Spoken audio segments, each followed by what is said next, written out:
Zdaj, če se dotaknemo bolj konkretno leta 2026, prva stvar, ko je treba razumeti, ne bo to za Slovenijo ali pa za svet, se pravi, to, kar vpliva, Slovenija bo imela en specifičen del, ki je specifičen samo za Slovenijo, plus še čez to, kar se dogaja čez cel svet. Se pravi, za Slovenijo bo oboje veljalo. Za nas bo to, bi rekel, precej neintenzivno, zato ker se bodo dogajale stvari tako zelo počasi, lahko tudi dosti nevidno in bo treba biti mogoče kdaj tudi zelo pozoren, da boš ujel, kjer smeri grejo stvari. Ampak zdaj, če se dotaknemo Slovenijo, se pravi, Slovenija gre skozi globoko notranjo transformacijo. To pomeni in transformacijo struktur, kako se pozicionira sama, kako se pozicionira v svetu, kaj je tisto, kar nas kot narod, kaj ne bi predstavljala, kaj ne bil uspeh Slovenije, recimo, kaj ne bil vrednostni sistem Slovenije. Lahko se tudi v nekem delu sistem malo spremeni, ampak ne nujno letos. Se pravi, to je obdobje, ki bo trajalo bolj intenzivno, bi rekel, vsaj 3 leta. Letošnje leto volitve so nekakšen sprožilec. To je tako, kot ti prižgeš vžigalico, da boš prižgal ogenj.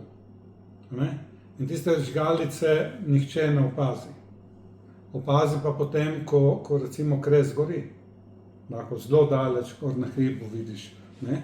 To, kar se bo z volitvami zgodilo, je ta vžigalica, ki se bo prižgala, za prižgati, bi rekel, ta ogenj. Zdaj, Slovenija ima 2 možnosti, pa jasno vse vmes, ali bo sledila svoji naravi, torej temu, kar Slovenija je, tako kot Slovenci zares funkcioniramo in tako naprej, od zdravega načina življenja, narave, zdrave hrane, vode, gibanja in podobne zadeve, kar je napisano na kožo, bolj ta ženski princip, več empatije, sočutja, občutka do drugega človeka, poštenega odnosa, odprtosti, take, bi rekel, odprtosti, ko dovoljuješ drugemu, da je to, kar je. Tudi če je on zaprt, mu dovoliš, toliko si odprt, da mu dovoliš biti zaprt. Pa si sebi dovoliš se zapreti v nekem trenutku, se umakniti in podobne stvari. Se pravi, to, kar je za ta prostor in za nas kot narod naravno. Tako kot za vsakega človeka po sebi, eni so bolj znanstveniki, eni so rajši kmetujejo, eni ne vem.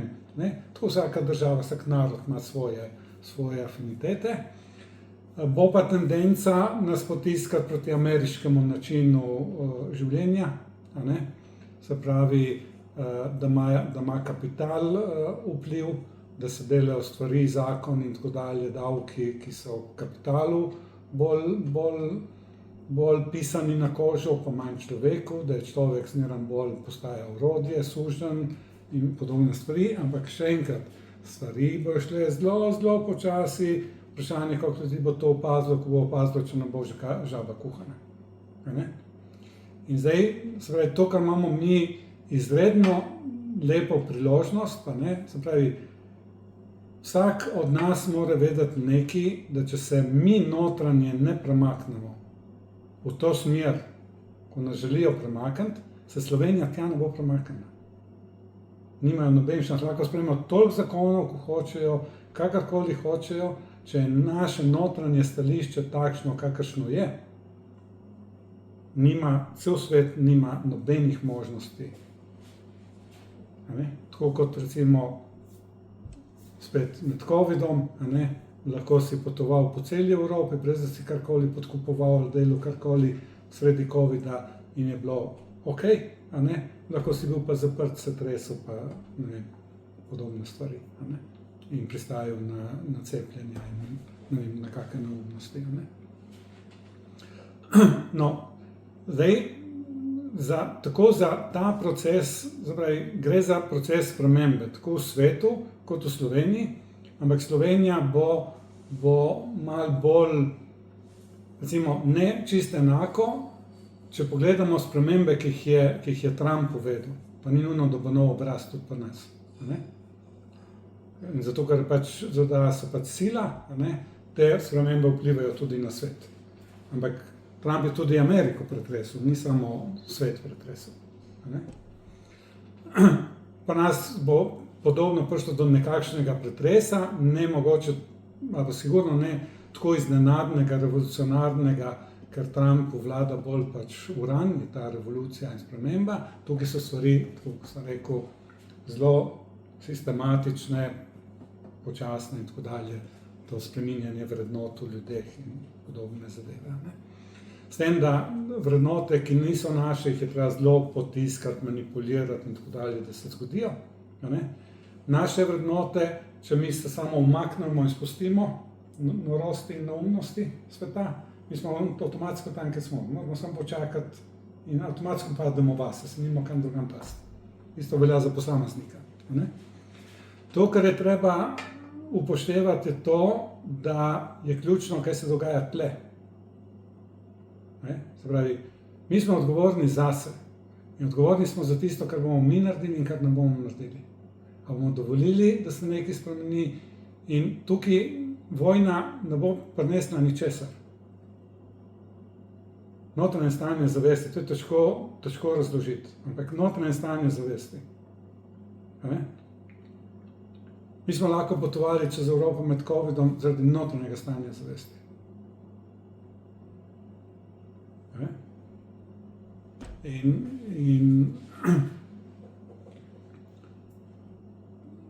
imeli bomo priložnost, če se bomo dovolj umaknili, če ne bomo dovolili, da začnemo prehitro vrednotiti in analizirati in tako dalje, in da nas potegne noter, to noter, ta boj, ne?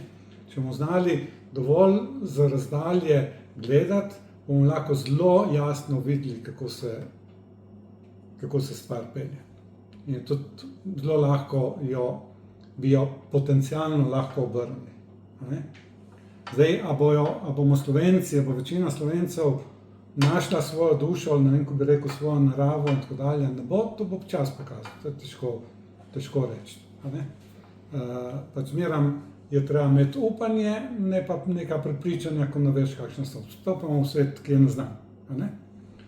No, zdaj, svet globalno pa gre tudi skozi in mi z njim, gremo pa spet skozi, bi rekel, bolj kot transformacijo, še to mogoče, pri transformaciji je klasično tako, da nekaj umre, nekaj novega pride in se regenerira.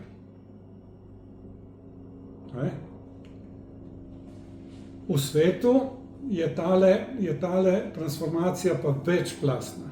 Pri nas bo precej skoncentrirala na eno stvar, ki je vezana samo na Slovenijo, to smo prej govorili, no, zdaj imamo pa svet ima spet ene take sprožilne točke, ki ne bojo same po sebi izgledale kaj dosti. Vse recimo to, ko so ugrabili Madura, ni izgledalo ne vem kaj. Ampak tisti, ki razume, kako so bile kršena določena pravila, kak tekst se s tem uvaja v svet, ko je vse dovoljeno, to so bile najbolj, dve zadevi sta bili v starem svetu nedotakljivi. Lastnina, pa politiki se pravi, predsednik in tako dalje. Saj so bile zmerna sredstva, da bi lahko, recimo, v vsaki vojni bi lahko štartali direkt, tudi, recimo, drugi svetovni na Hitlerja. Bi ga lahko večkrat poskušali bombardirati pa podobne stvari, pa je bilo to dosti bolj nedotakljivo, kot je danes. In danes dejansko, če so Maduro, zakaj ne bilo koga drugega? Tudi Putin ni čist varen, verjetno, kitajska. Nikoli, spravi, neka nova dinamika je prišla noter. Zdaj, ta svet bo imel še, se pravi, letošnje leto bo prinašalo še 3 sprožilce. Ki jih je strašno težko, zato ker se cel kup enih stvari se meša, cel kup enih barv, to je tako, da se zliva en kup enih barv se meša in ti zdaj vnaprej bi moral napovedati, katera barva bo prišla ven. A ne? In je težko, ker če točno temu, da to je neznano. Mi bomo šele, ko bomo tam, bomo vedeli, mogoče, kaj to je. A ne? Zdaj ne moramo v celoti vedeti. Ne? Spravi, en sprožilc je tam okrog konec januarja, dajmo reči. En sprožilc je sredi aprila, pa eden je sredi julija. Tale sredi julija je zelo zanimiv, zato ker bo mešanca socialnega, pa družbenega, pa transcendentalnega.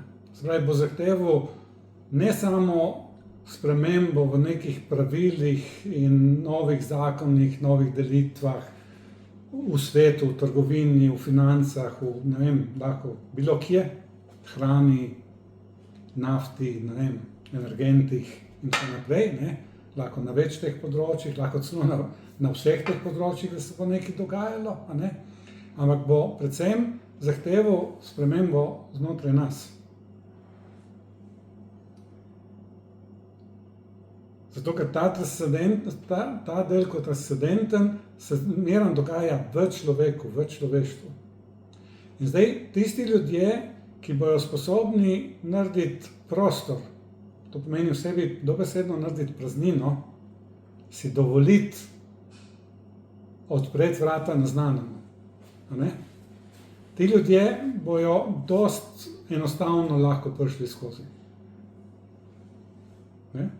Tisti, ki bojo vztrajali na starih okopih, starem načinu, ki ne bojo dovolili spremembe, v tistih ljudeh se bo znotraj njih, lahko tudi zunaj, ker kar je znotraj se dostikrat izraža, oziroma se izraža navzven, se bojo stvari lomile. Lahko se lomijo mentalno, lahko se lomijo čustveno, lahko se lomijo zdravstveno, lahko se lomijo na tisoč in en način, ampak to bo pomenilo en tak notranji pritisk ali občutek nemira ali strahu, podobnih zadev. A ne? Zdaj, glede na to, da so te sile, bi rekel, tako neminovne, da to so sile te, se pravi, mi ne prihajamo v boljši svet, mi prihajamo v drugačen svet. To je prva stvar, ki jo moramo vzeti v zakup. Mi bomo še zmeraj v svetu dvojnosti. Tudi v tem novem svetu ne bo samo dobro, ne bo samo slabo. Na zemlji vse se nabija na neke zadeve, ampak na zemlji se dogaja veliko lepih stvari. Sploh v takih majhnih, vsakdanjih dogodkih in tako naprej. A ne? Koliko znamo biti pristni s sabo, koliko znamo biti odkriti s sabo, a gremo skozi nek notranji proces. Ampak spet, ne proces lažne duhovnosti, ko v bistvu vzameš ven en del osebnosti, vtakneš drugega, malo zvrtiš kaj na vrhu in rečeš, da je pa to duhovno spoznanje, sprememba in tako naprej. Sem alergičen na to besedo duhovnost. Ker je danes praktično vsa duhovnost se spremeni na to, da ljudem malo obrnejo osebnost, malo vrednostni sistem, malo se spremeni karakter, oni dobijo, sicer res dobiš ta občutek živosti, drugačnosti in da se je nekaj zgodilo, ampak ti si samo en konstrukt zamenil za drugi konstrukt. Ti se nisi dotaknil notranje resnice. Ne govorim resnico, ko moram tebi povedati, kaj je res in moraš ti to kupiti. Govorim o notranji resnici. Ta, ki je, ki se ne moreš ti izmišljati, a to bolj pali, bomo pa povedali to, ali pa bomo povedali to. Resnica je ena. Tvoj namen je tvoj namen. Tvoja narava, ne osebnost, karakter in tako dalje. Notranja, globoka narava je tvoja narava. Razumeš? To je tako, kot da bi te nekdo prepričal, da ti potrebuješ piščanca, v resnici si žejna za umret. Rabiš kozarec vode. Ampak nekdo te bo prepričal, da ti rabiš enega fajn slanega piščanca. Razumeš? Zato, ko to pali, ker na vodi on ne bo zaslužil, na piščancu bo zaslužil. In ti to kupiš. In ješ tistega piščanca, ko zadet, rabiš pa vodo. To je tvoja narava, da rabiš vodo v tem trenutku, ti rabiš jutri lahko rabila piščanca. Nič ne rečem, da ne. Ampak zdaj rabiš vodo. In ta tvoj, moj, njegov del, najti sebe, to je ključno. Ne? Ampak ti sebe spet ne moreš najti, če ne sprejmeš odgovornost za svoje življenje.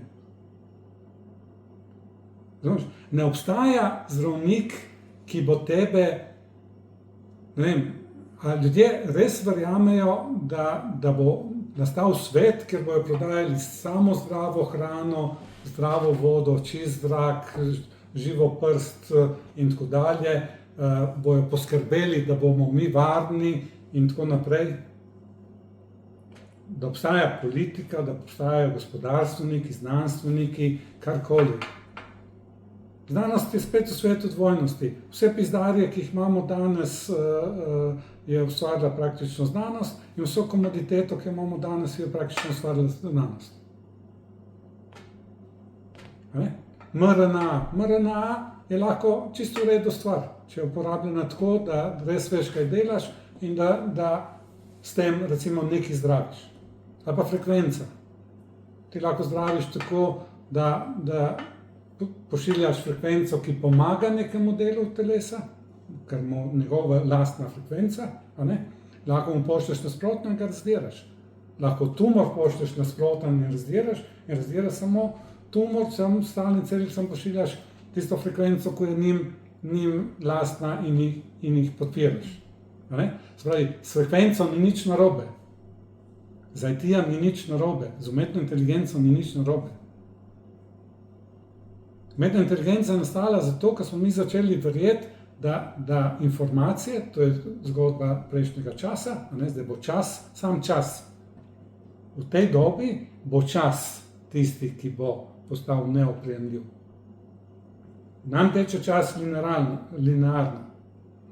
Nedolgo naprej, že naši otroci bojo živeli v času, ko ga ne bojo doživljali tako, kot ga mi doživljali. In to je nepojemljivo.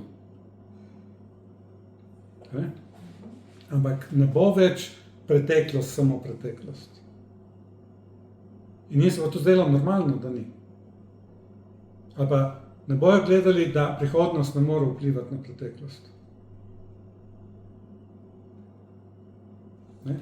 Take stvari so nam popolnoma nepojemljive. Zdaj, ko zgleda kot kup neumnosti. No, in zdaj, se pravi, ključno je, da mi, bi rekel, si predstavljaš nekoga, ki se znajde v reki, v deroči reki in poskuša plavati proti toku. Pa še ne zna dobro plavati. Njegove igre je konec v roku par sekund, mogoče minute. Če pa zna plavati, če se spusti po toku, če se pač usmerja toliko, da se izogne takojšnjim stvarem, rolam, pa skalam, pa podobne zadeve, pa ne samo, da lahko preživi dosti časa, lahko preživi. Prvi ne bo, ko bo potom. Se pravi, ključno je razumeti, da ves zunanji svet, to je pa ta svet, ko je objektivno enak, je zame in zate drugačen. Je za enega dvojčka takšen, za drugega dvojčka takšen. Eden se smeje, eden joče.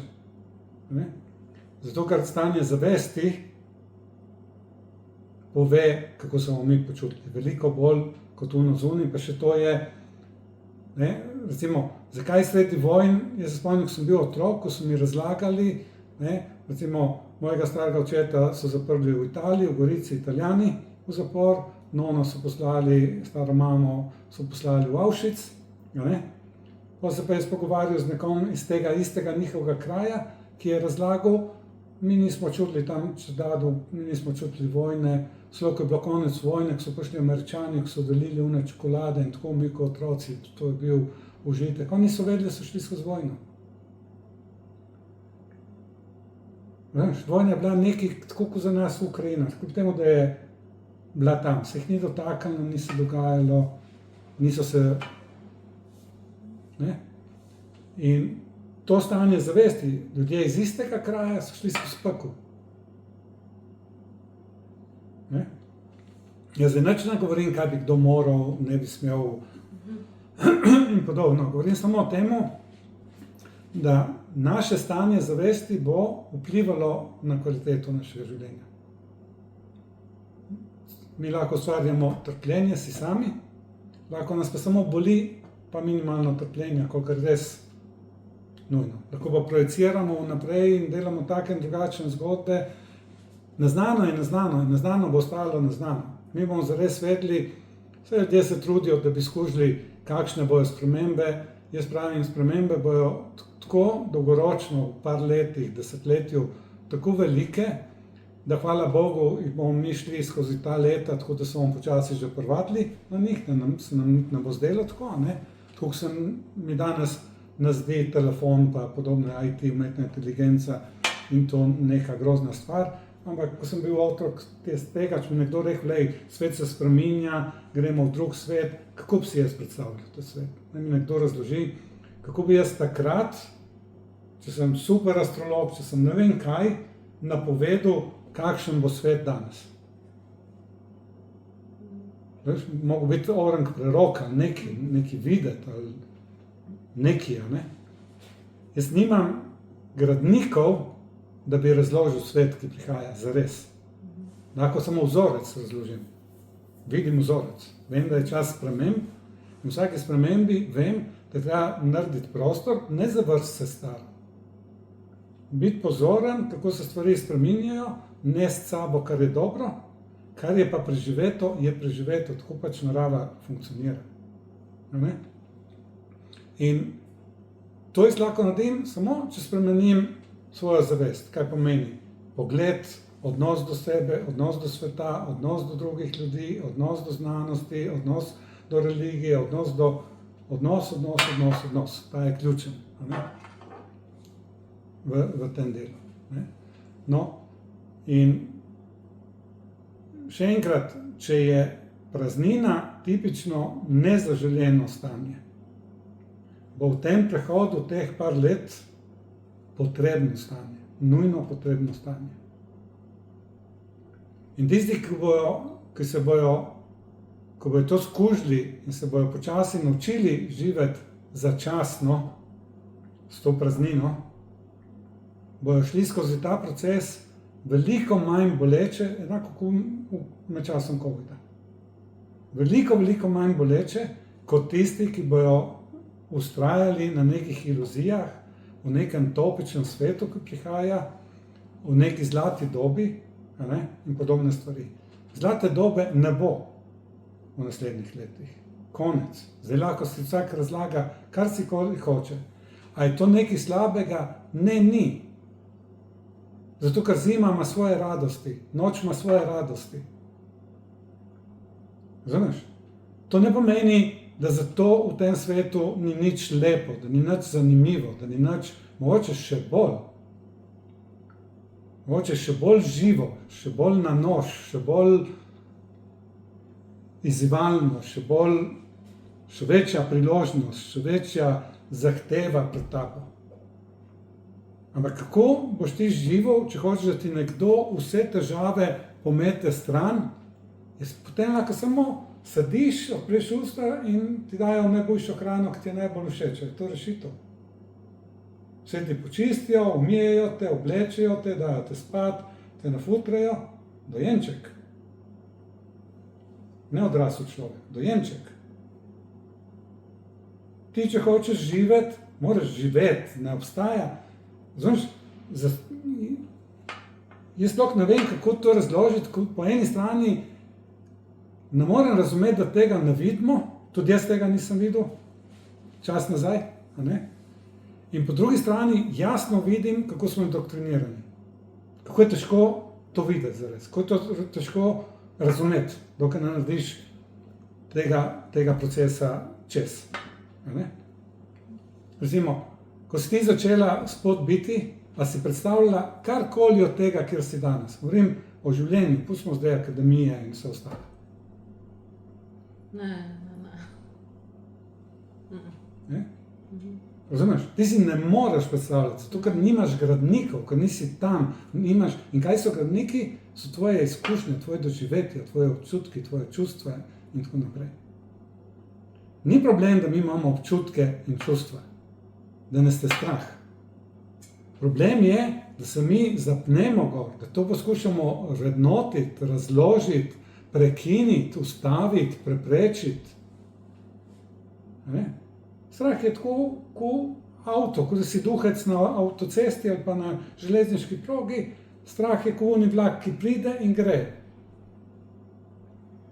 Samo mi si to poskušamo racionalno nekaj razložiti. Tisti strah ima korenine v kolikih odločitvah, ki smo jih mi sprejeli, ki so postavili našo zavest na tak in takšen način, da se je pripeljala v takšno in takšno okolje.